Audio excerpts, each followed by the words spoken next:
Good morning बच्चों। Good morning. हमने क्या स्टार्ट किया था बच्चों लास्ट? गुड मॉर्निंग बेटा। लास्ट कॉन्सेप्ट हमारा जो स्टार्ट किया था लिक्विडेशन ऑफ कंपनीज के अंदर, मैंने एक लिक्विडेशन की पूरी प्रोसीजर्स बताई थी कि कैसे लिक्विडेशन स्टार्ट होता है और कहां जाके एंड होता है। बताओ बच्चों, सबसे पहली बात एक क्विक रिवीजन करते हैं पहले तो, जो अभी तक पढ़ा था। सबसे इंपॉर्टेंट बात मैंने आपसे बोली थी, लिक्विडेशन करने की दो प्रोसेस ही हमारे एक्ट के अंदर अवेलेबल है। एक आईबीसी कोड 2016 और दूसरा तरीका क्या बताया था बच्चों? Companies code rule 2013। दो प्रोसेस ही हैं बाइंडिंग अप को करने की, लिक्विडेशंस को करने की, किसी भी कंपनी को खत्म करने के लिए। कौन सी वाली प्रोसेस कब एप्लीकेबल होगी उसके बारे में डिस्कशन किया था। मैंने बोला था अगर आप ट्रिब्यूनल के थ्रू जा रहे हो वाइंडिंग अप में, और अगर आपकी कंपनी एक इंसॉल्वेंट कंपनी हुई। कौन सी कंपनी हुई बच्चों? इंसॉल्वेंट कंपनी हुई तो आपके ऊपर क्या लग जाएगा बच्चों? आईबीसी कोड 2016 लगेंगे। लेकिन अगर आप अपना वाइंडिंग अप वॉलेंट्री कर रहे हो तो वॉलेंट्री की केस में 2017 के पहले तो कोड रूल लगते थे, लेकिन अब जो लगते हैं वो क्या लगते हैं? आईबीसी कोड 2016 ही लगता है। क्या ये सबको समझ में आ गया था? बोलो। प्रोसीजर कोई भी हो, सबसे पहले तो पेटिशन फाइल की जाएगी कि भैया कंपनी का वाइंडिंग अप करना है। पेटिशन कोई भी फाइल करे उससे कोई फर्क नहीं पड़ता। पेटिशन फाइल करने के बाद कोर्ट क्या करता है? इन्वेस्टिगेशंस करता है और उसको लगता है कि कंपनी का वाइंडिंग अप होना चाहिए तो वो एक ऑर्डर पास कर देता है और ऑर्डर पास करके कंपनी का वाइंडिंग अप कंटिन्यू कर देता है। जैसे ही ऑर्डर पास हुआ इमीडिएटली कोर्ट एक बंदे को अपॉइंट करेगा। वो बंदा कौन कहलाएगा? Official liquidator. वो ऑफिशियल लिक्विडेटर सबसे पहले कंपनी में जाएगा, बोर्ड ऑफ डायरेक्टर से मिलेगा और बोर्ड ऑफ डायरेक्टर से कंपनी की इंफॉर्मेशन डिटेल्ड में लेगा। जिस फॉर्मेट में बोर्ड ऑफ डायरेक्टर वो डिटेल्ड इंफॉर्मेशन देते हैं वो कहलाता है आपका स्टेटमेंट ऑफ अफेयर्स। तो सबसे पहले लिक्विडेटर के हाथ में एक डॉक्यूमेंट्स आ रहा है जिसको बोल रहे हैं वो स्टेटमेंट ऑफ अफेयर्स। फिर लिक्विडेटर उस स्टेटमेंट ऑफ अफेयर्स में बताएंगे असेट्स और लाइबिलिटी को अपनी कस्टडी में लेगा। कस्टडी में लेने के बाद असेट को बेचेगा और बेचने के बाद लाइबिलिटी का पेमेंट करेगा। सारे बच्चे मेरे को बताएंगे जब मैंने आपको बताया था कि लाइबिलिटीज का पेमेंट किया जाएगा तो लाइबिलिटी के पेमेंट का एक सीक्वेंस होगा। वो सीक्वेंस क्या होगा? सबसे पहले मैंने बोला था अगर सिक्योर्ड असेट से कुछ रियलाइज्ड हो रहा है तो सिक्योर्ड क्रेडिटर का पेमेंट होगा, फिर प्रेफरेंशियल क्रेडिटर का पेमेंट होगा, फिर फ्लोटिंग चार्ज क्रेडिटर का पेमेंट होगा और सबसे लास्ट में अनसिक्योर्ड क्रेडिटर का पेमेंट होगा। क्या ये बात सबको समझ में आ गई थी? सीक्वेंस क्लियर है बच्चों? Hello, okay. तो इस सीक्वेंस में पेमेंट किया जाएगा। यहां मैंने आपको बता दिए थे फिक्स चार्ज क्रेडिटर्स कौन होते हैं, मैंने आपको बता दिए थे फ्लोटिंग चार्ज क्रेडिटर कौन होते हैं, और मैंने आपको आज जो मेरे को डिस्कशन करना है वो पूरा टाइम आज प्रेफरेंसेस क्रेडिटर पर जाएगा कि प्रेफरेंसेस क्रेडिटर्स क्या होते हैं। क्लियर बच्चों? बोलो। जब सारा पेमेंट हो जाएगा, equity share holder, preference share holder सबको पेमेंट मिल जाएंगे, पैसा खत्म हो जाएगा, तो फिर लिक्विडेटर एक स्टेटमेंट बनाएगा जिसको हम क्या बोलते हैं? Liquidator final statement. और ये सबमिट कर देगा वो आरओसी को और उसकी अपॉइंटिंग अथॉरिटी को। उसके बाद कंपनी का नाम कंपनी इसके रजिस्टर में से हटा दिया जाएगा, कंपनी का वाइंडिंग अप कंप्लीट हो जाएगा। समझ में आया? बोलो। आप सबके लिए एक बहुत अच्छी बात यह है कि बेटा आप सब सीए बनने के बाद लिक्विडेशन के लिए, लिक्विडेटर बनने के लिए, ऑफिशियल लिक्विडेटर बनने के लिए भी अप्लाई कर सकते हो। इस पर प्रैक्टिस भी चलती है, कई लोग आईबीसी कोड पर प्रैक्टिस करते हैं, कई चार्टर्ड अकाउंटेंट। एक बार लिक्विडेटर बन जाओ किसी कंपनी का, जीवन भर खाओ, कोई दिक्कत नहीं। क्यों? क्योंकि लिक्विडेशन प्रोसेस स्टार्ट करना ट्रिब्यूनल के हाथ में है, लेकिन बंद कब करना है ये लिक्विडेटर के हाथ में होता है। लिक्विडेटर 40 साल चलाए, 50 साल तक कंपनी का वाइंडिंग अप करते रहे, कोई मना नहीं है। लिक्विडेटर को लगना चाहिए कि भैया कंपनी की एसेट कब बेचना है, वो लिक्विडेटर के हाथ में होता है। समझ में आया बच्चों? बोलो। तो अगर आपको लिक्विडेटर अपॉइंट किया जाता है तो आप इस चैप्टर को पढ़ने के बाद आराम से किसी भी कंपनी का वाइंडिंग अप कर सकते हो। क्लियर? और ड्यूरिंग आर्टिकलशिप अगर किसी ऐसी फर्म में आप आर्टिकलशिप कर रहे हो जो आपका चार्टर्ड अकाउंटेंट जो है वो एक लिक्विडेटर भी है, तो बेटा वहां आपको ये चैप्टर बहुत हेल्प भी करता है कि लिक्विडेशन की प्रोसीजर में क्या क्या होता है। ठीक है बच्चों? हेलो? तो चलो, मैं आपसे बोल रहा था हमारे एग्जाम में दो तरह के क्वेश्चंस बनते हैं। ये दोनों स्टेटमेंट जो कि लिक्विडेटर और बोर्ड ऑफ डायरेक्टर्स बनाते हैं वो बनाना हमको सीखना है। कौन कौन से दो स्टेटमेंट मैंने आपसे बच्चों बोले हैं? फटाफट बोलो, सारे बच्चे बताएंगे। प्रैक्टिकल की बात कर रहा हूं मैं। एक स्टेटमेंट ऑफ अफेयर्स बनाना सीखना है। स्टेटमेंट ऑफ अफेयर्स कौन बनाएगा? Board of director. दूसरा कौन है? फटाफट बोलो। Liquidator final statement. ये कौन बनाएगा बच्चों? लिक्विडेटर बनाएगा। ये दोनों बनाना सीखना है। और इनको बनाने से के लिए सीखने के लिए मैंने आपसे बोला था आपको सीक्वेंस सीखना है।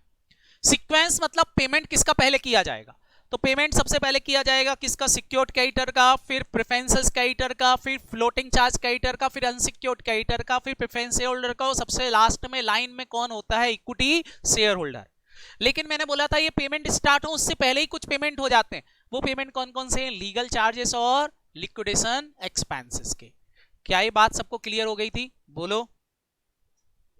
तो चलो, आज हम जो बात करने वाले हैं इन विकारियों की बात करने वाले हैं। कौन से विकारियों की? प्रेफरेंशियल क्रेडिटर की। मैंने आपसे बोला था कुछ लोगों को पहले पेमेंट किया जाता है भले ये अनसिक्योर्ड क्रेडिटर है। तो पहली बात तो बताएंगे what is preferential creditor. Preferential creditor कौन होते हैं? तो आप बोलोगे ऐसे अनसिक्योर्ड क्रेडिटर जिनका पेमेंट फ्लोटिंग चार्ज क्रेडिटर से पहले किया जाएगा। क्या ये बात क्लियर है? बोलो। हेलो, बताएं बेटा व्हाट इज प्रेफरेंशियल क्रेडिटर। तो मैंने क्या बोला? ऐसे unsecured creditor. Important is unsecured creditor. ऐसे अनसिक्योर्ड क्रेडिटर जिनका पेमेंट किससे पहले किया जाएगा? फटाफट बताएं, किससे पहले किया जाएगा? फ्लोटिंग चार्ज क्रेडिटर से पहले किया जाएगा। और फ्लोटिंग चार्ज क्रेडिटर सिक्योर्ड थे लेकिन फिर भी इनको पहले पेमेंट दिया जा रहा है। क्यों? ड्यू टू कंपनीज एक्ट, क्योंकि कंपनीज एक्ट इनको प्रेफरेंस देता है। क्यों देता है? तो कल मैंने आपको समझाया था कि भैया खाना बट रहा है, बड़े आदमियों को पहले बटेगा जिनके घर में खाने को खूब है, या गरीबों को पहले बांटा जाएगा? बोलो। गरीबों को। तो ये गरीब लोग हैं। अब कौन कौन इस गरीब में आता है जरा देखना, कौन कौन से लोग गरीब हैं। तो सबसे पहले बोलते हैं गवर्नमेंट। गवर्नमेंट सबसे बड़ी भिखारी है। मतलब सबसे पहले लाइन में कौन लग जाएगा बेटा?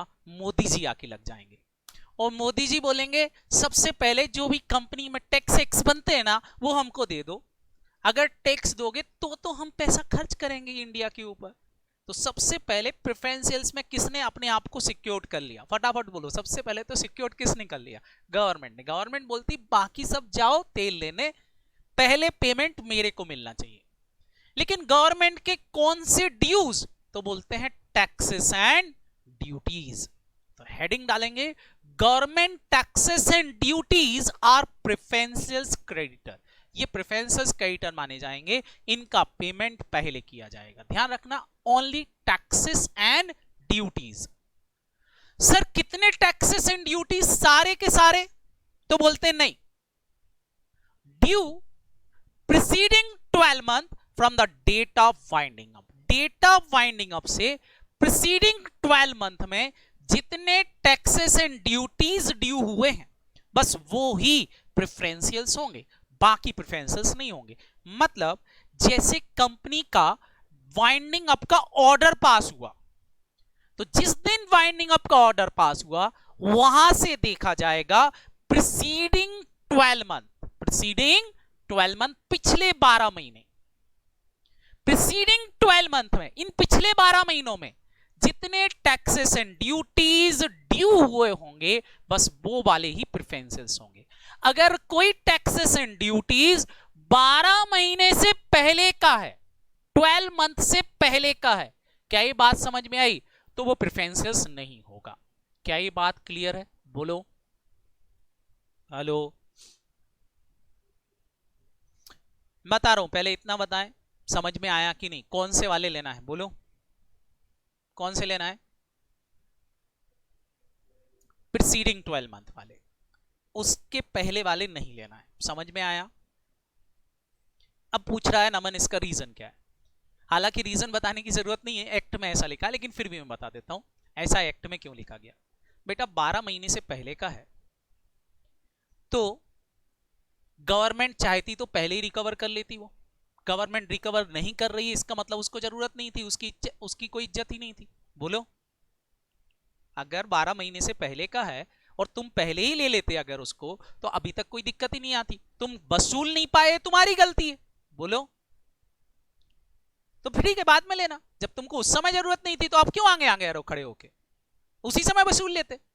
एक्ट बोलता है प्रीसीडिंग 12 मंथ जो होते हैं वो बहुत ही इंपॉर्टेंट होते हैं। उन 12 महीनों में गवर्नमेंट को पता ही नहीं था कि कंपनी का वाइंडिंग अप होने वाला है, तो वो टैक्स कैसे लेती? समझ में आ रहा कि नहीं? इसलिए पहले ये केवल 12 मंथ का टैक्स और ड्यूटीज ही क्या होगा, फटाफट बोलो, प्रेफरेंसेस माना जाएगा। क्लियर? हेलो, चलो तो मैं इसके कुछ एग्जाम्पल लिखवाऊंगा। फटाफट सारे बच्चे कुछ एग्जाम्पल लिखेंगे और इसका आंसर देंगे। अब मेरे को एक्ट का इंटरप्रिटेशन चाहिए सारे बच्चों से। देखता हूं एक्ट का इंटरप्रिटेशन कर पाते हैं कि नहीं। तो चलो बच्चों, मैं यहां से स्टार्ट कर रहा हूं, आपको कुछ क्वेश्चंस दे रहा हूं।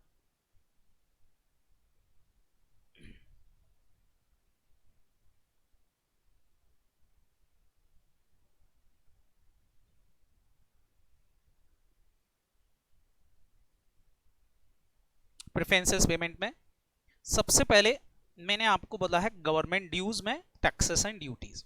एग्जाम्पल 1 मेरा, सारे बच्चे बताएंगे। Question is saying date of winding up या डेट ऑफ लिक्विडेशन आपकी है 31 मार्च 2021। ओके, इस दिन वाइंडिंग अप का ऑर्डर पास हुआ। सारे बच्चे बताओ ये ऑर्डर किसने दिया होगा? या तो ट्रिब्यूनल ने या फिर शेयर होल्डर की मीटिंग में। क्लियर है कि नहीं? बोलो, इस दिन से वाइंडिंग अप स्टार्ट हो गया, वाइंडिंग अप का ऑर्डर दे दिया, ये वो डेट है। अब यहां आपको कंपनी की बैलेंस शीट में दिख रहा है income tax outstanding, income tax outstanding for the year दिया हुआ है 18-19 का 60,000, 19-20 का 1 लाख और 2021 का 1,50,000। आपको बताना है कि कितना इनकम टैक्स प्रेफरेंशियल्स होगा। बस खाली मेरे को ये बताओ कितना इनकम टैक्स प्रेफरेंशियल्स होगा। 1,50,000, 1,50,000। Very good. और कौन बोल रहा है 1,50,000? संस्कार। बाकी बच्चे 1,50,000, 1,50,000। वेरी गुड बच्चों, यही फर्क होता है एक एक्ट को पढ़कर उसको समझना। मैंने बोला है प्रीसीडिंग 12 मंथ में ड्यू, प्रीसीडिंग 12 मंथ में ड्यू, यही बोला है। बोलो हेलो। ये है for the year. For the year मतलब बेटा ये हमारे कहलाने फाइनेंशियल ईयर। सारे बच्चे मेरे को बताओ इनकम टैक्स फाइनेंशियल ईयर में ही ड्यू होता है कि असेसमेंट ईयर में ड्यू होता है? इनकम टैक्स आप सबने पढ़ा हुआ है, बोले असेसमेंट ईयर में। क्या ये बच्चे मानते हैं असेसमेंट ईयर में ड्यू होता है? बोलो। तो सारे बच्चे मेरे को बताओ असेसमेंट ईयर को बेस बनाना पड़ेगा आपको ड्यू देखने के लिए। ड्यू मतलब कब आपको पेमेंट करना है, तो आपको ड्यू देखने के लिए किसको बेस बनाना पड़ेगा? असेसमेंट ईयर को। तो बताएं 18-19 का इनकम टैक्स कब ड्यू होगा? 18-19 का इनकम टैक्स कब ड्यू हुआ होगा, जल्दी से बताएं। 19-20 में। 19-20 का कब ड्यू हुआ होगा? सारे बच्चे जल्दी से बताएंगे। 19-20 के 20-21 में। और जल्दी बताएं 20-21 का कब ड्यू हुआ होगा, फटाफट बताएं। 20-21 में। आपने कुछ एक्सेप्शंस भी पढ़े होंगे असेसमेंट ईयर में कि सेम ईयर में ही ड्यू हो जाता है, ऐसे कुछ एक्सेप्शंस पढ़े होंगे आपने इनकम टैक्स के अंदर। वो एक जहाज चल रही है तो उसका टैक्स इमीडिएटली देना पड़ेगा, ऐसे कुछ एक्सेप्शंस पढ़े हैं कि नहीं, बोलो। बिल्कुल।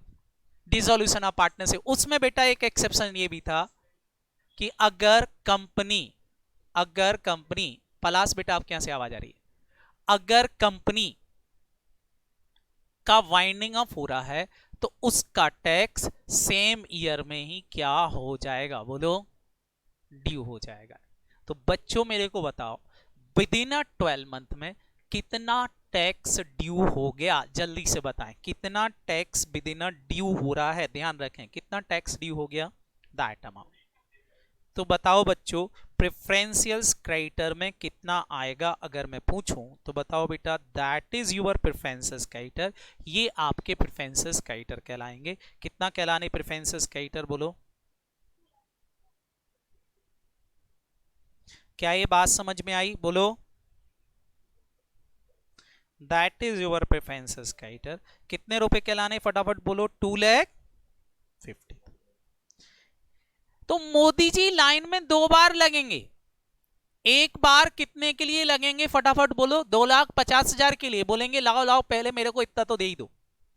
फिर मोदी जी को एक बार मौका और मिलेगा, वो मिलेगा कैसे, फटाफट बोलो। As a unsecured creditor. क्या ये बात क्लियर है, बोलो। और अनसिक्योर्ड कितना कहलाएगा, फटाफट बोलो। 60,000। क्या ये क्लियर हुआ, एग्जाम्पल समझ में आया? 2.5 लाख का रीजन मैंने आपसे बोला, preceding 12 month from the date of winding up. बेटा कहीं से आवाज आ रही, किसी के यहां से आ रही, यस के यहां से, बेटा यस, हाँ ध्यान समझे। Preceding 12 month from the date of winding up. Date of winding up is your 31st March 2021। तो यहां आपको देखना है प्रीसीडिंग 12 मंथ। प्रीसीडिंग 12 मंथ मतलब आपको आगे नहीं देखना, कहां देखना है, फटाफट बोलो, पीछे। आप यहां पीछे देखें प्रीसीडिंग 12 मंथ। और जब आपने प्रीसीडिंग 12 मंथ देखा तो कितने टैक्सेस यहां ड्यू हुए होंगे, आपको लेना है यहां पर जो ड्यू हुए मतलब जो यहां जिनका असेसमेंट हो रहा है। क्योंकि इनकम टैक्स ड्यू कब होता है, असेसमेंट ईयर में। असेसमेंट ईयर में आपको पे करना पड़ता है। तो आपने देखा 19-20 का टैक्स यहां ड्यू नहीं होगा। 19-20 में 19-20 का टैक्स कहां ड्यू हुआ होगा, फटाफट बोलो। 20 और 21 में। और जो हमारे 20-21 का है वो भी इसी साल ड्यू हो गया होगा, ड्यू टू एक्सेप्शंस कि अगर कंपनी का वाइंडिंग अप होता है तो सेम ईयर में टैक्स ड्यू हो जाएगा, बोलो। हेलो। तो ये 2 टैक्स यहां पर ड्यू हो रहे हैं, कितने में, विद इन 12 मंथ में। तो बस बेटा ये ही प्रेफरेंसेस होंगे। इसके पहले कोई ड्यू हुआ होगा, जैसे 18-19 का टैक्स 19-20 में ड्यू हुआ होगा, तो ये प्रीसीडिंग 12 मंथ के बाद आ रहा है, तो ये अनसिक्योर्ड ही रहेगा। ये क्या नहीं बन पाएगा, बोलो, प्रेफरेंसेस क्रेडिटर नहीं बन पाएगा। समझ में आया अभी? इस तरीके से कैलकुलेशंस करना पड़ेगी, ध्यान रखना। तो ये था बच्चों हमारा एग्जाम्पल नंबर 1। मैं अब दूसरा एग्जाम्पल दे रहा हूं, सारे बच्चे मेरे को बताएंगे। एग्जाम्पल नंबर 2 दिया हुआ है। एग्जाम्पल नंबर 2 में GST outstanding, GST outstanding 18-19 90,000, 19-20 1 lakh, और 20-21 1,50,000. डेट ऑफ वाइंडिंग अप आपकी वही है 31 मार्च 2021. आपको बताना है कितना जीएसटी प्रेफरेंसेस होगा. बताओ. जीएसटी भी आपने पढ़ा होगा पक्का. 150. वेरी गुड बेटा, क्योंकि इनडायरेक्ट टैक्सेस तो सेम ईयर में ही ड्यू हो जाते हैं. बोलो हेलो. तो बताएं बेटा, यहां हमारा जो टैक्सेस एंड ड्यूटीज में आएगा वो केवल कितना आएगा, फटाफट बोलो. 1,50,000. तो अगर मैं आपसे पूछता हूं प्रेफरेंसेस क्रेडिटर कितना होगा इसमें, तो आप बोलेंगे सर प्रेफरेंसेस क्रेडिटर इज 1,50,000. और बाकी क्या कहलाएगा, फटाफट बोलो. अनसिक्योर्ड क्रेडिटर कितना, 1,90,000. काम खत्म. क्लियर. ये मेरा आंसर हो गया. क्या ये सबको समझ में आ रहा है, बोलो. बच्चों बताओ यहां मैंने असेसमेंट ईयर क्यों नहीं लगाया, क्योंकि इनडायरेक्ट टैक्सेस में कोई असेसमेंट ईयर नहीं होता. जो फाइनेंशियल ईयर होता है वही असेसमेंट ईयर होता है कि नहीं, इमीडिएटली ड्यू हो जाता है. ये हो गया हमारा एग्जाम्पल नंबर 2. एग्जाम्पल नंबर 3 खाली क्वेश्चन में दिया है income tax outstanding ₹4 lakh. Date of winding up 31 March 2021. और क्वेश्चन में ये नहीं बताया कि इनकम टैक्स कब का आउटस्टैंडिंग है, ये बता ही नहीं रहे. बस लिखा है इनकम टैक्स आउटस्टैंडिंग 4 लाख. बताओ ऐसे केस में क्या करोगे. बिल्कुल हम मान लेंगे, अज्यूम कर लेंगे होल अमाउंट इज प्रेफरेंसेस. मतलब मैं कब का इनकम टैक्स मानूंगा, ये करंट ईयर का ही मानूंगा. क्या ये बात समझ में आई, बोलो. तो ऐसे केस में आपका आंसर क्या होगा, फुल अमाउंट इज प्रेफरेंसेस. मतलब पूरा का पूरा क्या मान लिया जाएगा, प्रेफरेंसेस क्रेडिटर मान लिया जाएगा. क्या ये बात क्लियर हो गई सबको, बोलो. कि अगर एग्जाम में डेट नहीं बताई है, खाली अमाउंट लिखा है, कब का है, इनकम टैक्स बताया नहीं है, तो फुल अमाउंट को ही प्रेफरेंसेस मान लिया जाएगा. क्लियर बच्चों. Very good. Example number 4.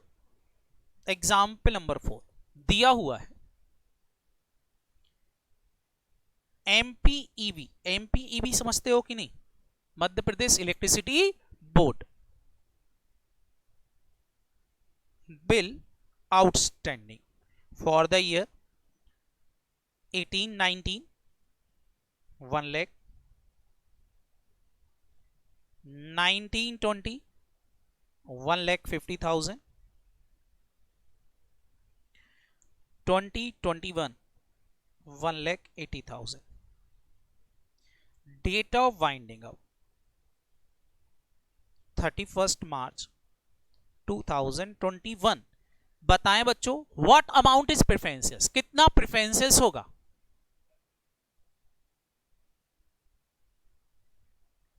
Very good, एक बच्चे ने बिल्कुल सही आंसर दिया. It is not a tax and it is not a duties. तो ध्यान रखना केवल टैक्सेस एंड ड्यूटीज, गवर्नमेंट के सारे ड्यूज नहीं, केवल वो टैक्स और ड्यूटी होना चाहिए. बताओ एमपीईबी का बिल, इलेक्ट्रिसिटी का बिल कोई टैक्स है क्या, कोई ड्यूटी है क्या, नहीं. तो ये क्या नहीं होगा, फटाफट बोलो. प्रेफरेंसेस नहीं होगा. आंसर क्या लिखोगे, होल अमाउंट क्या होगा, फटाफट बोलो. आंसर क्या लिखोगे, प्रेफरेंसेस क्रेडिटर कितना, 0. प्रेफरेंसेस क्रेडिटर इज नील. पूरा अमाउंट क्या होगा बेटा, अनसिक्योर्ड क्रेडिटर माना जाएगा. कितना आ रहा है अनसिक्योर्ड क्रेडिटर, 2.5 लाख प्लस 1,80,000. कितना हो जाएगा, 2.5 लाख प्लस 1,80,000. कितना बेटा, 4,30,000. Full amount is unsecured creditor. Clear. Hello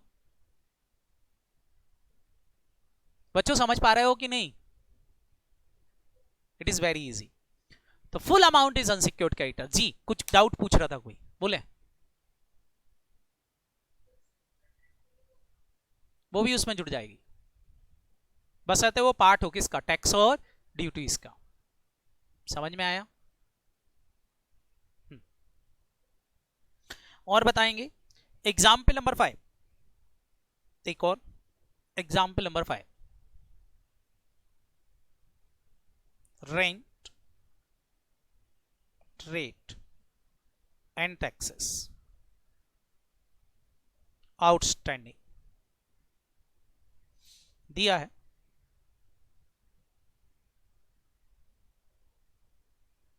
18-19 1 lakh, 19-20 1,20,000 और 20-21 1 lakh. Date of winding up 31 March 2021। पता है कितना प्रेफरेंसेस होगा? पहले तो बताओ रेंट रेट्स एंड टैक्सेस समझते हो कि नहीं? हेलो, नहीं। रेंट रेट्स एंड टैक्सेस मतलब बेटा म्युनिसिपल टैक्सेस। म्युनिसिपल टैक्सेस मतलब जो नगर निगम में जमा करना है। समझ में आया कि नहीं? बोलो। वाटर टैक्स हो गया आपका, इसके अलावा बेटा और भी आपको प्रॉपर्टी टैक्स जमा करना पड़ता है, उनको एक नाम में बोल देते हैं rent rates and taxes. Clear है कि नहीं? मतलब that is your municipal taxes. बताएं that taxes is due in same year. बोलो, बताएं कितना कितना प्रेफरेंसेस होगा? बोलो। 1 लाख। बिल्कुल सही बेटा बच्चों, 1 लाख इज प्रेफरेंसेस क्रेडिटर। ध्यान रखना, यहां मैंने ये नहीं बोला कि गवर्नमेंट कौन से government taxes, central government, state government या लोकल गवर्नमेंट। तो ध्यान रखना लोकल टैक्सेस भी कंसीडर होंगे, क्योंकि सारे टैक्सेस एंड ड्यूटीज चाहे वो सेंट्रल गवर्नमेंट के हो, चाहे वो स्टेट गवर्नमेंट के हो, चाहे वो लोकल गवर्नमेंट के हो। क्लियर? बोलो। तो आंसर क्या होगा? Preferential creditor. Preferential creditor is ₹1 lakh और बाकी सब क्या होंगे? अनसिक्योर्ड क्रेडिटर माने जाएंगे। कितना? 2,20,000। समझ में आ गया बच्चों? हेलो बच्चों, एक और बात जो मेरे को बताना है, जैसे क्वेश्चन में ये लिखा है कि जो ये मान लो इनकम टैक्स के बारे में है कि ये 18-19 का जो 60,000 का टैक्स था, ये आपको पता है ड्यू हुआ था 19-20 में, लेकिन इसमें डिस्प्यूट चल रहा था। आपने पेटिशन एडिशन फाइल कर रखी थी जिसका क्लियरेंस 20-21 में आया है। तो बताओ बच्चों, क्या ये प्रेफरेंसेस होगा? फिर ये प्रेफरेंसेस मान लिया जाएगा। क्या ये बात समझ में आई? बोलो। मतलब कोई पुराना टैक्स जो ड्यू पहले हो गया था लेकिन उस पर कोई डिस्प्यूट थे, उस डिस्प्यूट का सेटलमेंट विद इन 12 मंथ में हुआ है, तो फिर बेटा विद इन 12 मंथ ही उसका ड्यू डेट मानी जाएगी और वो प्रेफरेंसेस मान लिया जाएगा। क्लियर? बोलो। ध्यान से सुने, कोई पुराना 5 साल पुराना टैक्स है जिसका बेटा डिस्प्यूट चल रहा है, जिसका क्या चल रहा है? आपका डिस्प्यूट चल रहा है 5 साल पहले से, गवर्नमेंट और आपके बीच में डिस्प्यूट चल रहा है, उसका फैसला इस विद इन 12 मंथ में आया था लेकिन आपने टैक्स नहीं जमा किया था, तो ये अमाउंट भी प्रेफरेंशियल हो जाएगा, भले वो 5 साल पुराना टैक्स है। क्या ये बात समझ में आई? बोलो। क्योंकि डिस्प्यूट विद इन 12 मंथ में क्लियर हुआ है। इज दैट क्लियर बच्चों? तो ये है बेटा हमारे टैक्सेस एंड ड्यूटीज का पॉइंट कि भाई कितने टैक्सेस एंड ड्यूटीज प्रेफरेंशियल्स होंगे। आई होप सबको समझ में आ गया होगा। बोलो। पहला केस सबको क्लियर हो गया? अब याद करेंगे, सारे बच्चे बताएंगे सबसे पहला प्रेफरेंसेस क्रेडिटर कौन, सबसे बड़ा भिखारी कौन? गवर्नमेंट। गवर्नमेंट क्या बोलती है? हमारे टैक्स एंड ड्यूटीज प्रेफरेंशियल, चाहे वो स्टेट गवर्नमेंट के हो, चाहे वो सेंट्रल गवर्नमेंट के हो, चाहे वो लोकल गवर्नमेंट के हो। ध्यान रखना, रिलेवेंट डेट से प्रीसीडिंग। रिलेवेंट डेट का मतलब क्या है बच्चों? यहां पर रिलेवेंट डेट वर्ड यूज हुआ है। रिलेवेंट डेट का मतलब क्या है? फटाफट बताओ। वाइंडिंग अप की डेट। रिलेवेंट डेट से प्रीसीडिंग 12 मंथ में, within 12 month from the immediately before the date. Preceding 12 month में जितने टैक्सेस एंड ड्यूटीज ड्यू हुए हैं, चाहे वो टैक्स हो, चाहे वो सेस हो, चाहे वो रेट हो, आजकल सेस वाला मात्रा भी चल रहा है, कृषि सेस, ये सेस, वो सेस, बोलो, तो ये भी टैक्सेस एंड ड्यूटीज का पार्ट होते हैं। तो ये भी क्या होंगे, फटाफट बोलो, क्या हो जाएंगे, प्रेफरेंसेस मान लिए जाएंगे। लेकिन सारे के सारे प्रेफरेंसेस नहीं माने जाएंगे। इंपॉर्टेंट पॉइंट क्या है, डेटा वाइंडिंग अप से हमको देखना पड़ेगा प्रीसीडिंग 12 मंथ में कितने ड्यू हुए हैं। पक्का समझ में आ गया, बोलो हेलो। तो फर्स्ट पॉइंट का इंटरप्रिटेशन एग्जाम्पल से क्लियर है एकदम। तो नेक्स्ट पॉइंट पे चलें। और कौन है बड़ा भिखारी, बोलो हेलो। अमन, अवनी, आयुष, नमन, नीरा, बताएं, आगे बढ़े। गवर्नमेंट के बाद कौन भिखारी होगा, बिल्कुल बेटा, गवर्नमेंट के बाद और भी लोग हैं जिनको पैसा चाहिए। तो मैं आपको पहले ही बता देता हूं, 3 लोग बड़े भिखारी हैं। एक तो गवर्नमेंट, जो आपने देख ही ली, उसके बाद इसके बाद आएगा बेटा कंपनी के एम्प्लॉय, कंपनी के एम्प्लॉय की सैलरी वगैरह, और तीसरा ट्रिब्यूनल। ट्रिब्यूनल ने इन्वेस्टिगेशन करवाया था कि नहीं, बोलो, याद है? इन्वेस्टिगेशन करवाया किसने था, ट्रिब्यूनल ने, लेकिन खर्चा किसको बियर करना था, खर्चा किसको बियर करना था, कंपनी को। तो बताओ बच्चों, ट्रिब्यूनल क्या बैठा रहेगा कि साहब ठीक है पैसा बचे तो हमारे इन्वेस्टिगेटर को पेमेंट कर देना, बोलो, बिल्कुल ये भी नहीं बेटा, that is not a liquidation expenses, that is not a liquidation expenses. तो लिक्विडेटर अपॉइंट करके जो लिक्विडेटर खर्च कर रहा है वो है। समझ में आया कि नहीं, बोलो। लीगल चार्जेस अलग चीज है, लीगल चार्जेस के बारे में हम डिटेल में डिस्कशन करेंगे, ठीक है। अभी केवल इतना समझो कि 3 लोग प्रेफरेंशियल्स होते हैं, बताएं फटाफट बोलो कौन कौन, गवर्नमेंट, एम्प्लॉय, और तीसरा कौन नाम दिया मैंने, ट्रिब्यूनल। तीनों के नाम लिखे यहां पर, लेकिन अलग अलग नाम से। चलो हम सबसे पहले ले रहे हैं गवर्नमेंट। गवर्नमेंट के अब नेक्स्ट पॉइंट पे चलते हैं, एम्प्लॉय। सारे बच्चे बताओ, एम्प्लॉय, एम्प्लॉय जो हमारा होता है, क्या आप मेरे को बता सकते हो कि जो एम्प्लॉय है, बताओ उसकी कोई गलती है वाइंडिंग अप में? कई एम्प्लॉय ऐसे होते हैं जिनकी सैलरी मिलती है तो उनके घर चलते हैं, बोलो। कंपनी सारे के सारे डेप्ट होल्डर मतलब डिवेंचर होल्डर का पेमेंट कर दे, बैंकों का लोन चुका दे, और कंपनी के पास बची नहीं, तो बेचारे एम्प्लॉय तो भूखे मर जाएंगे। तो गवर्नमेंट बोलती है कि सैलरी और बेजेस भी प्रेफरेंशियल्स मानी जाएगी। क्या मानी जाएगी, सैलरी एंड बेजेस। जो किसकी है बेटा, एम्प्लॉय की है। एम्प्लॉय की सैलरी एंड बेजेस भी प्रेफरेंशियल्स मानी जाएगी, लेकिन कितनी सैलरी और बेजेस प्रेफरेंशियल्स मानी जाएगी, उसके लिए बोलते हैं ये सैलरी और बेजेस ड्यू होना चाहिए डेटा वाइंडिंग अप से प्रीसीडिंग 12 मंथ की। कितने महीने की, फटाफट बोलो, प्रीसीडिंग 12 मंथ की। प्रीसीडिंग 12 मंथ की सैलरी और बेजेस क्या होना चाहिए, ड्यू होना चाहिए। तो ये प्रेफरेंसेस होगी, लेकिन पूरी 12 महीने की प्रेफरेंसेस नहीं होगी। गवर्नमेंट ने इस पे भी लिमिट लगा दी है। पहली बात तो ये प्रीसीडिंग 12 मंथ की ड्यू है, आउटस्टैंडिंग है, तो प्रेफरेंसेस होगी। अगर उससे पुरानी है कोई तो वो प्रेफरेंसेस होगी ही नहीं। फिर बोलते हैं इसमें भी इन्होंने एक लिमिट लगा दी है। लिमिट क्या लगा दी, whole amount is not preferences, मतलब पूरे 12 महीने का प्रेफरेंसेस नहीं होगा। इन 12 महीनों में से कोई भी 4 महीने की सैलरी, कोई भी कितने महीने की सैलरी, फटाफट बोलो, 4 महीने की सैलरी, और ₹20,000 20,000 रुपए का amount, which ever is lower, दोनों में से जो कम होगा बस उतना ही प्रेफरेंसेस होगा। क्या ये बात क्लियर है, बोलो हेलो। ध्यान से समझो, पहले तो ये 4 महीने कौन से वाले होना चाहिए, 4 महीने की सैलरी जो ले रहे हो बताओ ये कौन सी वाली होना चाहिए, 5 साल पुरानी होना चाहिए क्या, प्रीसीडिंग 12 मंथ वाली। 4 मंथ की सैलरी और कितने रुपए, 20,000। एक इंप्लॉय को 20,000 से ज्यादा की प्रेफरेंसेस नहीं होगी, विच एवर इज लोअर, दोनों में से जो कम होगा। अगर बताओ 4 महीने की सैलरी 25,000 रुपए बनती है तो कितना होगा, 20,000। अगर 4 महीने की सैलरी 15,000 रुपए बन रही है तो 15,000 रुपए। समझ में आया कि नहीं बोलो? विच एवर इज लोअर, बस उतना ही प्रेफरेंसेस होगा। तो यहां पर एक्ट ये स्पेसिफिक कर रहा है कि भैया सैलरी और बेसिस भी होगी प्रेफरेंशियल्स, लेकिन सैलरी बेसिस में जो प्रेफरेंशियल्स अमाउंट होगा वो प्रीसीडिंग 12 मंथ की 4 मंथ सैलरी और 20,000 whichever is lower. Clear?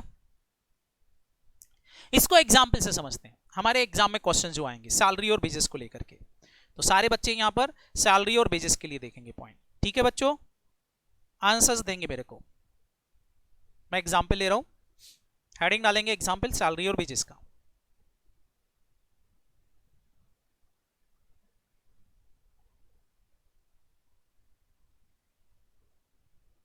Basis, salary और बेसिस में एग्जाम्पल 1 दिया है। पहला example, salary outstanding of mister A. Mister A की सैलरी आउटस्टैंडिंग है।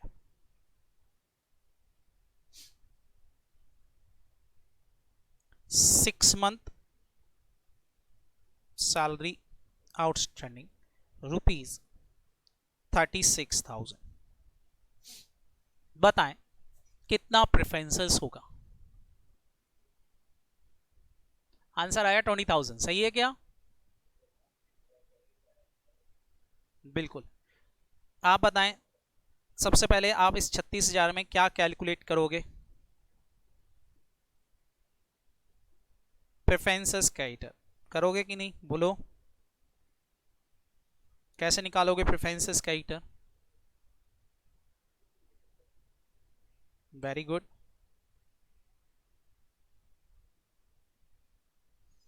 आप लिखोगे 4 मंथ सैलरी पहले तो, और ₹20,000। दो चीजें देखना है, 20,000 का अमाउंट तो है ही, 4 मंथ सैलरी निकाल ली होगी। 36,000 को सारे बच्चे पता है क्या करेंगे, फटाफट बोलो। डिवाइड बाय 6 कर दी तो 1 महीने की आ जाएगी, मल्टीप्लाई बाय 4 कर देंगे 4 महीने की आ गई। कितनी आ रही है? तो व्हाट अमाउंट इज प्रेफरेंशियस? 24,000 या 20,000? 20,000। तो preferential creditor is 20,000 whichever is lower. Preferential creditor हो जाएंगे आपके 20,000। बिल्कुल सही बच्चों, ये तो 20,000 प्रेफरेंसेस हो गए। बताएं इसका मतलब अनसिक्योर्ड में कितनी चली जाएगी? एज अ अनसिक्योर्ड क्रेडिटर कितनी हो जाएगी बोलो? टोटल 36 थी, 36 में से 20 प्रेफरेंशियल्स हो गया, तो बताओ अनसिक्योर्ड क्रेडिटर कितना बचे? कितनी अनसिक्योर्ड हो जाएगी बोलो? 16,000। 16,000 इज योर अनसिक्योर्ड क्रेडिटर। समझ में आया बोलो? हेलो, ये मेरा आंसर हो जाएगा। इतना क्लियर है? सेम क्वेश्चन वापस से दे रहा हूं, सेम क्वेश्चन ध्यान से देखना। दिया है फिर से,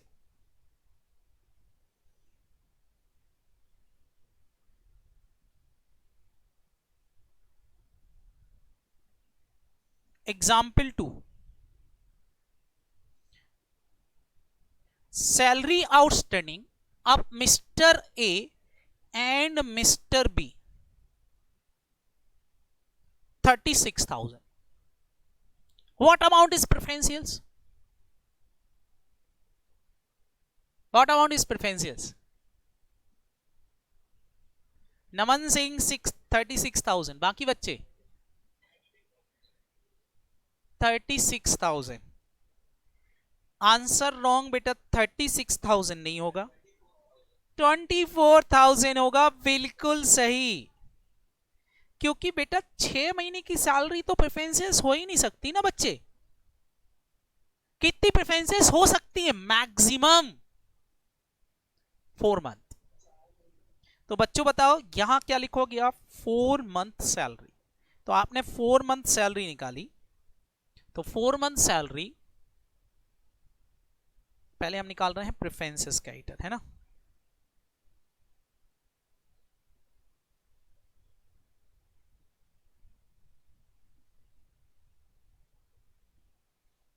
तो आप यहां पहले तो लिखोगे 4 मंथ सैलरी,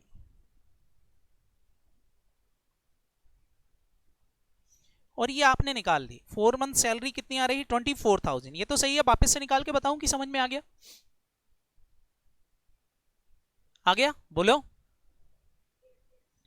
और सारे बच्चे बताएं, और कितना लिखूं यहां पर बोलो? 20,000 लिखूं कि 40,000 हो जाएगा? 20,000 मल्टीप्लाई बाय 2। 20,000 एक इंप्लॉय की लिमिट है, 2 इंप्लॉय ए एंड बी हैं, तो बताओ कितना हो गया? 40,000। whichever is lower preferential creditor is 24,000।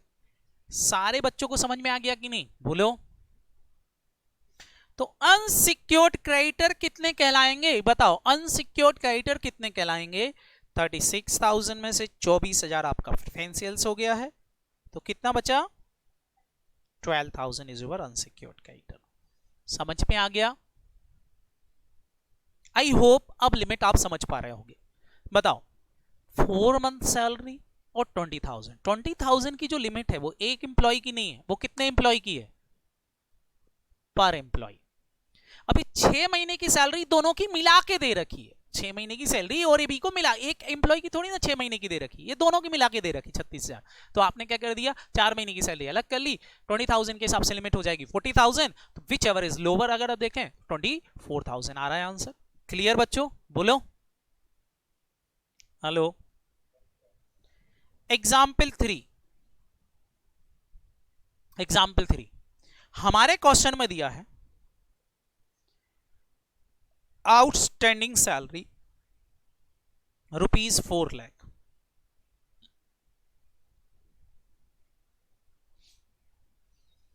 बताएं कितना प्रेफरेंसेस होगा।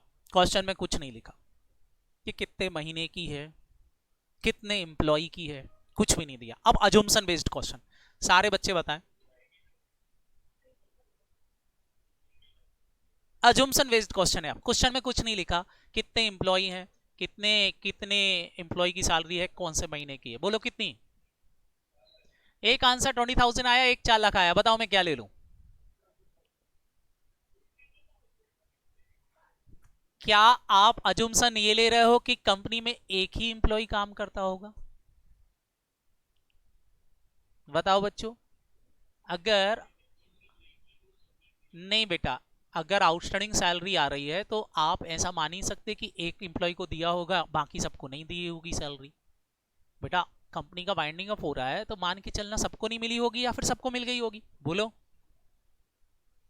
तो बताओ मेरे को यहां कितना कंसीडर करना चाहिए, फटाफट बताओ। मैं क्या मानूंगा? कंपनी में बहुत सारे एम्प्लॉय काम करते हैं और सबकी सैलरी आउटस्टैंडिंग है। और दूसरा अजम्पशन क्या? कि ये 4 महीने की ही सैलरी है। समझ में आया कि नहीं बोलो? तो आंसर क्या होगा फटाफट बोलो। फिर आपका आंसर हमेशा क्या लिख के आओगे फटाफट बोलो? Full amount is preferences. तो प्रेफरेंसेस क्रेडिटर पूरा हो जाएगा 4 लाख। और फटाफट बताएं यहां पर अनसिक्योर्ड क्रेडिटर में कितना जाएगा? 0 नील। क्लियर? एग्जाम्पल 4 दिया हुआ है। एग्जाम्पल 4 में यहां पर दिया हुआ है 6 month salary outstanding ₹3,60,000, 3,60,000। What amount is preferences? आप बताएं। क्यों वो 20,000 वाली लिमिट नहीं लगाओगे? बिल्कुल बेटा, क्वेश्चन में number of employee is not given. Important point note down करें अपनी कॉपी में, number of employee is not given, then 20,000 वाली लिमिट जो है, then 20,000 limit is not applicable. तो 20,000 वाली लिमिट लगेगी नहीं। क्यों नहीं लगेगी? सारे बच्चे बताओ क्यों नहीं लगेगी 20,000 वाली लिमिट? क्योंकि वो पर एम्प्लॉय लिमिट है। अगर क्वेश्चन में एम्प्लॉय नहीं है तो 20,000 से मल्टीप्लाई कैसे करोगे? तो यहां अजम्पशंस क्या हो गया?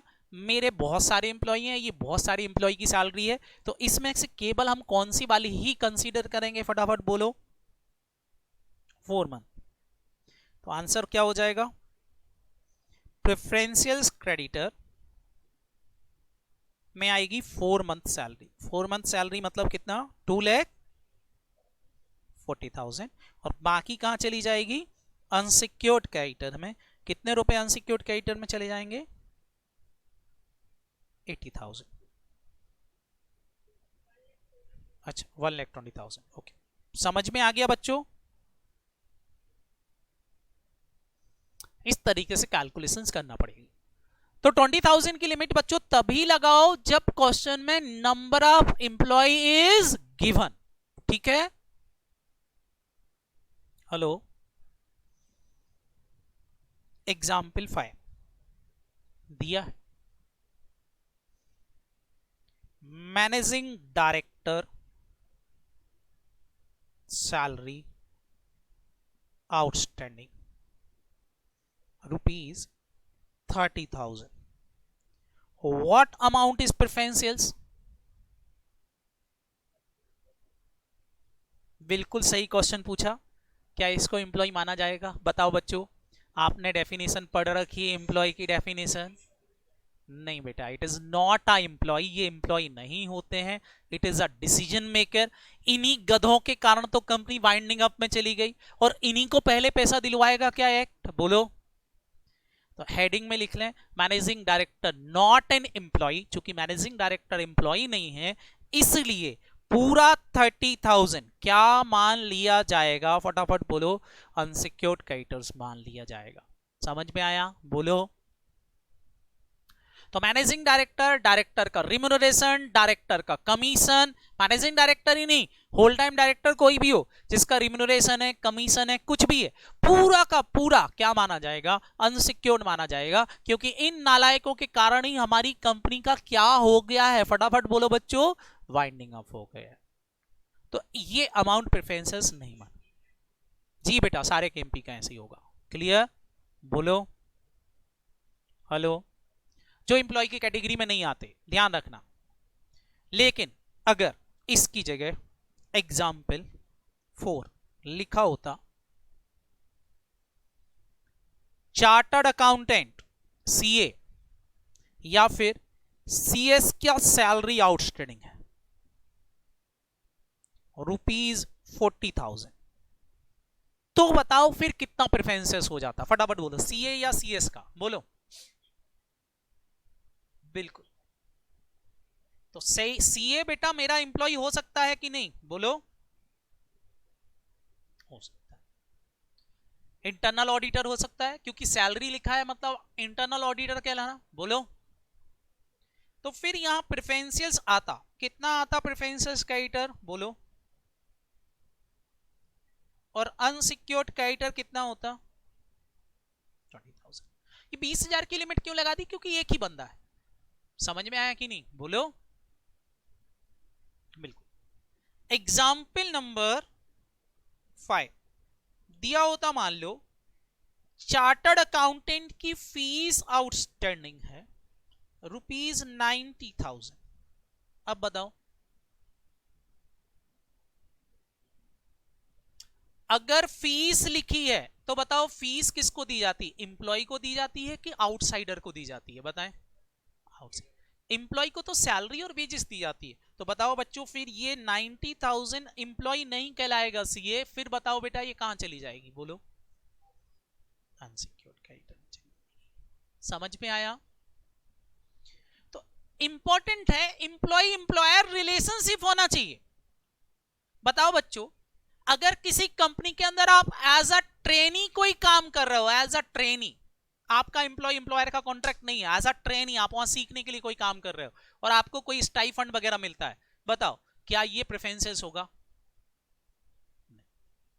विशाल बेटा क्या बोलना चाहते हो? बोलो। बिल्कुल, आउट रिम्यूनरेशन होता तो प्रेफरेंसेस हो जाता बेटा। ठीक है? रिम्यूनरेशन हमेशा ही प्रेफरेंस, रिम्यूनरेशन सैलरी को ही बोलते हैं, बस ये है कि वो एक इज्जत वाले लोगों को दिया जाता है तो रिम्यूनरेशन हो जाता है, बिना इज्जत वालों को दिया जाता है तो सैलरी हो जाता है। ये बिल्कुल वैसा हो गया रॉयल्टी और रेंट। समझ में आया कि रॉयल्टी का मतलब भी रेंट होता है और रेंट का मतलब भी रेंट होता है। लेकिन जब हम क्या करते हैं, किसी यूनिक चीज का पेमेंट कर रहे हो तो बोलते हैं हमने रॉयल्टी दी। अरे दिया तो रेंट ही है, लेकिन रॉयल्टी दी। समझ में आया कि नहीं, बोलो। और रिम्यूनरेशन का मतलब भी यही होता है। लेकिन हॉनोरेरियम का मतलब क्या होता है? हॉनोरेरियम किसको दिया जाता है? जिससे एम्प्लॉय एम्प्लॉय का कॉन्ट्रैक्ट नहीं होता। तो अगर हॉनोरेरियम लिखा है तो फिर इसका मतलब वो एम्प्लॉय एम्प्लॉय एम्प्लॉयर एम्प्लॉय नहीं है। समझ में आया? तो ध्यान रखना, वर्ड की मीनिंग है, पेमेंट सब एम्प्लॉय को ही दिए जाते हैं, बस अलग अलग जगह पर अलग अलग वर्ड यूज होते हैं। इतना सबको क्लियर है? फीस, लेकिन सारे बच्चे बताओ फीस किसको देते हैं? हम फीस किसको देते हैं? जब मैंने हमारा काम आउटसोर्स कर रखा हो तो हम फीस देंगे। क्लियर है कि नहीं? लेकिन अगर चार्टर्ड अकाउंटेंट को काम पे ही रख लिया है तो फिर सैलरी दिया जाएगा। क्लियर? Hello, okay. ये था हमारा एग्जाम्पल 5। इसके बाद लेंगे एग्जाम्पल 6। एग्जाम्पल 6 दिया हुआ है, रेंट आउटस्टैंडिंग ₹60,000 6 मंथ का। बताएं कितना प्रेफरेंसेस होगा?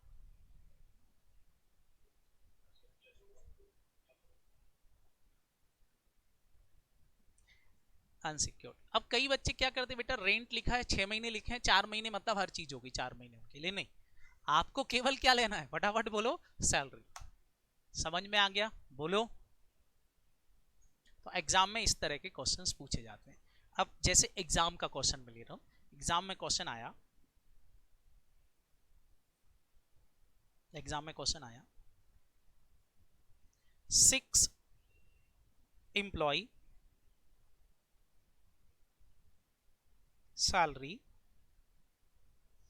Outstanding ₹3,60,000। Clear? For 6 month. What amount is preferences? अब आपसे पूछ रहे हैं बताओ कितना प्रेफरेंसेस होगा। अब आप निकाल सकते हैं, बताओ।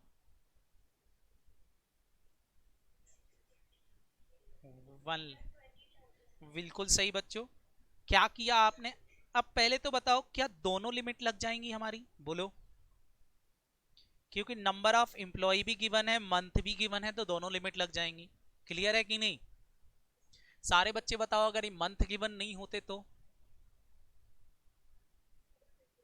फिर हम नहीं, मंथ गिवन नहीं होते लेकिन 6 एम्प्लॉय हैं, 6 एम्प्लॉय हैं तो फिर बेटा वो अमाउंट वाला लगता कि नहीं? बोलो। अगर मैं ये गायब कर दूं तो भी बताओ वो 20,000 वाली लिमिट लग सकती है कि नहीं? क्योंकि 6 एम्प्लॉय गिवन है। समझ में आया? बोलो। तो यहां दोनों लिमिट लगेंगी, ध्यान रखना। क्या क्या लिखेंगे यहां पर? हमको निकालना है प्रेफरेंसेस क्रेडिटर। तो प्रेफरेंसेस क्रेडिटर में आपने लिमिट देखी, पहले निकाली होगी 4 मंथ सैलरी। तो 4 मंथ सैलरी सारे बच्चों की आ गई। कितनी आ गई फटाफट बोलो? 3,60,000 divide by 6 multiply by 4। 3,60,000 divide by 6 multiply by 4 कितना हो गया? 2,40,000। और साथ में आपको लिमिट चाहिए थी 20,000 वाली, तो 6 एम्प्लॉय हैं,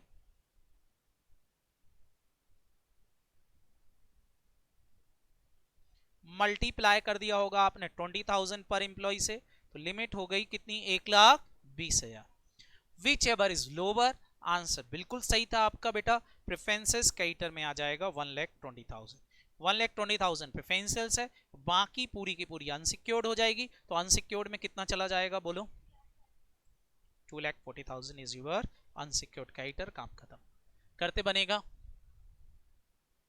आई होप आप प्रेफरेंसेस क्रेडिटर समझ पा रहे हो। बस बेटा इस चैप्टर में अगर प्रेफरेंसेस क्रेडिटर समझ में आ गए तो फिर ये पूरा चैप्टर आपके लिए लड्डू है। बस प्रेफरेंसेस क्रेडिटर में ही गलतियां होती हैं, बाकी कहीं गलत होने के चांसेस ही नहीं इस पूरे चैप्टर के अंदर। क्लियर?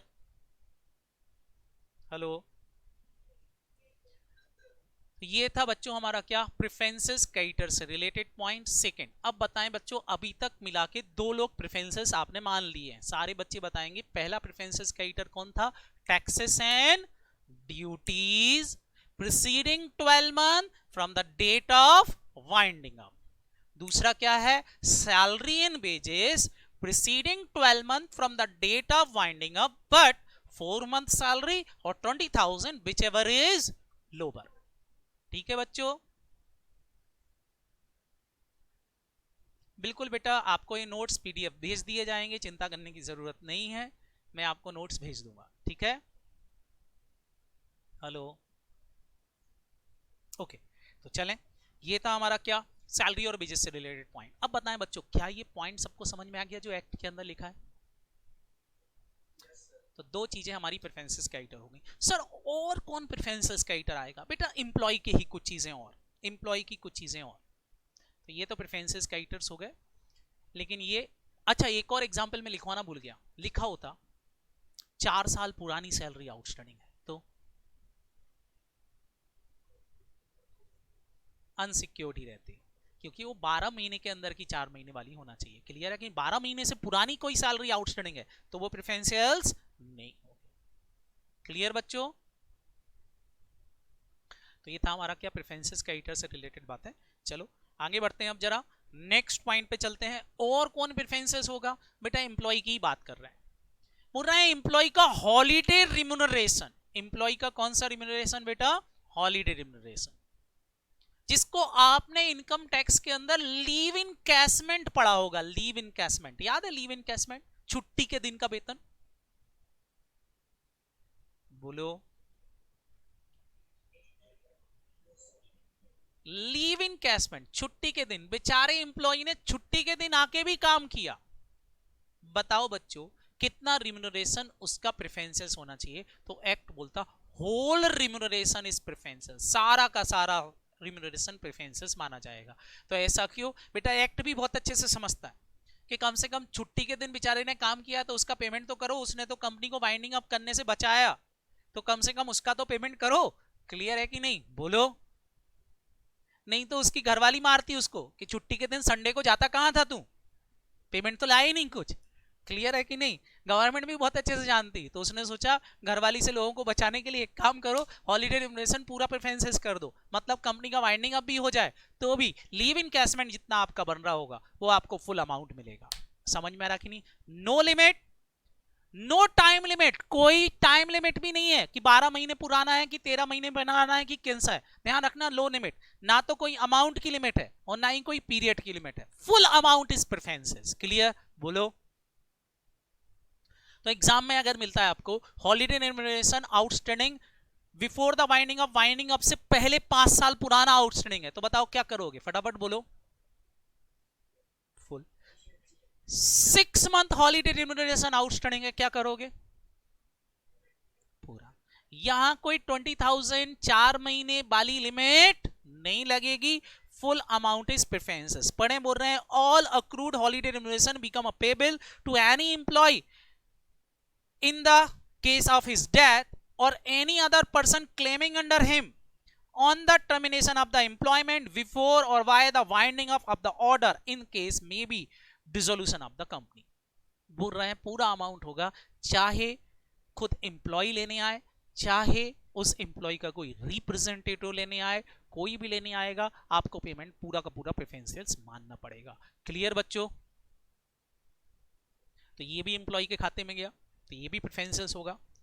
इसका मतलब जो सैलरी वहां लिखी थी वो बेसिक सैलरी थी। कौन सी सैलरी थी? फटाफट बोलो। बेसिक। उसमें ये सब इंक्लूड नहीं है, ये सब अलग से प्रेफरेंसेस निकाले जाएंगे। आपने लिखा होगा इनकम टैक्स के अंदर बेसिक सैलरी में टीए, डीए, मतलब बहुत सारी चीजें होती सैलरी के अंदर इंक्लूड होती है कि नहीं? पीएफ, ग्रेजुटी होती है कि नहीं? बोलो। तो बेसिक सैलरी की बात चल रही थी वहां। अब हॉलीडे रिम्यूनरेशन अलग से लिख रहे हैं, मतलब ये उस सैलरी में इंक्लूड नहीं था। समझ में आया? हेलो सर, और क्या हो गया? बोलते हैं एम्प्लॉय का ईएसआई, ईएसआई मतलब एम्प्लॉय स्टेट इंश्योरेंस। क्या बोला मैंने? फटाफट बोलो। Employee state insurance. अगर किसी कंपनी का ईएसआई आउटस्टैंडिंग चल रहा है जो कंपनी को जमा करना था गवर्नमेंट को, आपको पता है बेटा कंपनियों को ईएसआई जमा करना पड़ता है अपने एम्प्लॉय का। बोलो क्यों जमा करना पड़ता है? ताकि बेटा एम्प्लॉय को कोई भी दिक्कत हो तो गवर्नमेंट उनका इलाज करा पाए। क्लियर? हर एक सिटी के अंदर ईएसआई हॉस्पिटल होते हैं जहां पर एम्प्लॉय अपनी मतलब यदि कोई प्रॉब्लम होती है तो वहां जाके फ्री ऑफ कॉस्ट क्या करा सकते हैं, मेडिकल ट्रीटमेंट करा सकते हैं। क्लियर? और इसका पेमेंट किसको करना पड़ता है? कंपनी को। हाँ, एक आनंद का कहना है कि सर एम्प्लॉय की सैलरी 3 साल पुरानी है लेकिन डिस्प्यूट का सेटलमेंट अभी हुआ है, तो बेटा डिस्प्यूट का सेटलमेंट अभी हुआ है तो वो ड्यू अभी मान ली जाएगी। ठीक है आनंद? हेलो? ओके, तो अब यहां देखें पहले तो ईएसआई। ईएसआई क्या होता है? सारे बच्चे बताएं ईएसआई क्या है? Employee state insurance. जो कौन जमा करता है बेटा? गवर्नमेंट। सॉरी, गवर्नमेंट को कौन जमा करता है? कंपनी। किसके बिहाफ पर? एम्प्लॉय के बिहाफ पर। तो अगर किसी कंपनी ने जमा नहीं किया है और ये कितना है? प्रीसीडिंग 12 मंथ का है। यहां भी क्या है? फटाफट बोलो, प्रीसीडिंग 12 मंथ है। याद रख लोगे? बोलो हेलो। प्रीसीडिंग 12 मंथ की है जो पेबल है, तो उतना ईएसआई क्या मान लिया जाएगा? प्रेफरेंसेस। और 12 महीने से पुराना है कोई तो क्या मान लिया जाएगा? फटाफट बोलो, क्या मान लिया जाएगा उसको? अनसिक्योर। क्लियर? हेलो? तो यहां भी लिमिट है प्रीसीडिंग 12 मंथ वाली केवल। बाकी कोई अमाउंट में लिमिट नहीं है, 20,000 की लिमिट नहीं है, फुल अमाउंट प्रेफरेंसेस होगा प्रीसीडिंग 12 मंथ का है तो। ठीक है बच्चों? एग्जाम्पल लिखवाऊं इसका कि समझ में आ गया? आ गया? Very good. तो ये भी हमारा प्रेफरेंसेस होगा। और एक और लास्ट और इंपॉर्टेंट बोलते कंपनसेशन रिस्पेक्ट ऑफ डेथ, या फिर कोई एम्प्लॉय को इंजुरी हो गई है उसका कोई कंपनसेशन जो वर्कर को देना पड़ रहा है under workman compensation act. Workman compensation act के अकॉर्डिंगली अगर किसी वर्कर का कोई कंपनसेशन बन रहा है तो वो भी प्रेफरेंसेस मान लिया जाएगा, full amount without any limit. यहां भी कोई लिमिट नहीं है। क्लियर बच्चों? हेलो? तो एम्प्लॉय का कोई कंपनसेशन है जो देना पड़ रहा है due to injury, due to death, कोई भी रीजन से कंपनी को, तो वो भी फुल अमाउंट प्रेफरेंसेस मान लिया जाएगा। अब सोचो अगर सामने वाले का कोई नुकसान हो गया है, हाथ टूट गया है, पैर टूट गया है, तो बेटा उसका परिवार कैसे पलेगा और आप उसका पेमेंट भी नहीं कर रहे हो, तो बेटा एक्ट बोलता है आपको उस गरीब को पेमेंट देना पड़ेगा। समझ में आया? बोलो। तो ये भी प्रेफरेंसेस मान लिया जाएगा।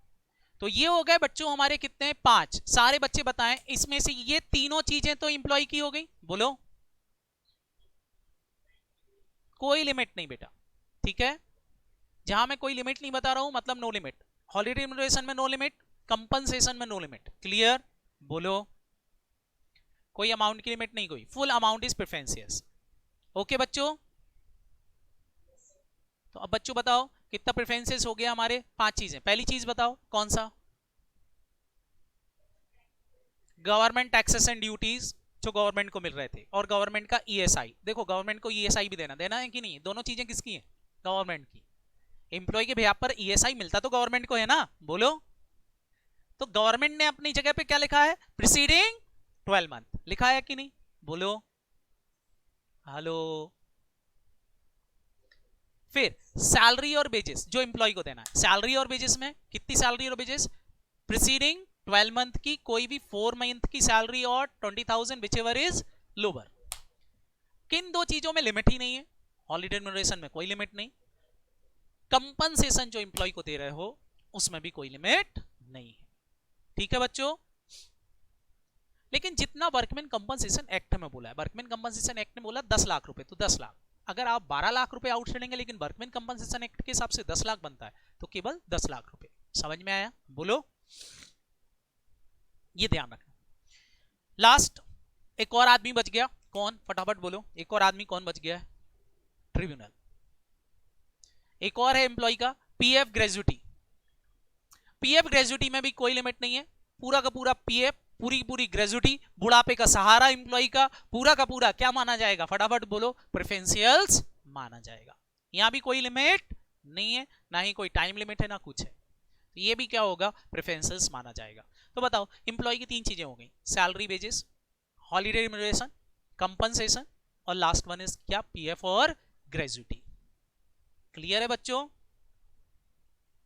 तो ये तो हो गया एम्प्लॉय, एम्प्लॉय हो गया, गवर्नमेंट हो गया, अब बच गया ट्रिब्यूनल। तो लास्ट में बोलते हैं एक्सपेंसेस ऑफ इन्वेस्टिगेशन। लिखा है बच्चों एक्सपेंसेस ऑफ इन्वेस्टिगेशन, इसलिए मैंने आपको प्रोसीजर पढ़ाई थी। अब आपको समझ में आ रहा होगा इन्वेस्टिगेशन कौन कराता है और कब देना पड़ेगा। क्लियर है कि नहीं, बोलो। द एक्सपेंसेस ऑफ इन्वेस्टिगेशन जो कि ट्रिब्यूनल ने कराए हैं, वो उसको पेमेंट करना पड़ेंगे कंपनी को एज अ प्रेफरेंसेस। क्लियर? तो अब बच्चों बताओ, टोटल मिला के ये जितने भी प्रेफरेंसेस का आइटम लिखवाए मैंने, ये तीन लोगों को ही मिल रहे हैं। बोलो किस किस को, गवर्नमेंट, एम्प्लॉय और ट्रिब्यूनल को। तो बताओ कुल मिला के तीनों चीजें आपको समझ में आ गई कि नहीं, बोलो। गवर्नमेंट को दो चीजें मिल रही हैं, कौन कौन सी दो चीजें, टैक्स, ड्यूटी और ईएसआई। तो उनने लिमिट लगा दी प्रीसीडिंग 12 मंथ वाली। ठीक है, बोलो। एम्प्लॉय के अंदर सैलरी, एम्प्लॉय का पीएफ, एम्प्लॉय का हॉलिडे रिम्यूनरेशन और कंपनसेशन। बताओ इसमें एम्प्लॉय के लिए लिमिट एक जगह है बस, केवल कहां पर, सैलरी और वेजेस में। बाकी लिमिट ना पीएफ में है, ना ग्रेजुटी में है, ना ही कंपनसेशन में है और ना ही हॉलिडे रिम्यूनरेशन में। ठीक है बच्चों, बोलो। That amount is preferences character. तो ये है बेटा हमारा कौन सा सेक्शन, सेक्शन 326 कंपनीज एक्ट का, जो डील करता है प्रेफरेंसेस कैरेक्टर को, कि ये सारे लोग प्रेफरेंसेस कैरेक्टर होंगे। आप चाहो तो इसका स्क्रीनशॉट ले सकते हो चार्ट का, तो आपका काम हो जाएगा। क्लियर? आपको की हेडिंग याद रखना है, बोलो याद रहेंगी? तो बच्चों ये थे हमारे प्रेफरेंसेस कैरेक्टर। मैंने आपसे पहले ही बोला था आज हमारा पूरा टाइम प्रेफरेंसेस कैरेक्टर को समझ में जाएगा। क्या आपको प्रेफरेंसेस कैरेक्टर समझ में आ गए हैं? कल मैं आपको इसके कुछ क्वेश्चंस दूंगा जो आपको सॉल्व करना रहेंगे। ठीक है, एग्जाम के क्वेश्चन दूंगा, देखूंगा प्रेफरेंसेस कैरेक्टर निकाल पा रहे हो कि नहीं निकाल पा रहे हो। ठीक है, तो सारे बच्चे इतना पढ़ के आएंगे। स्टडी मटेरियल के अंदर ये दिया हुआ है बेटा, स्टडी मटेरियल खोलना और उसमें से प्रेफरेंसेस कैरेक्टर की एक बार रीडिंग जरूर कर लेना। ठीक है, ओके बच्चों, बाय बाय। बाय बच्चों।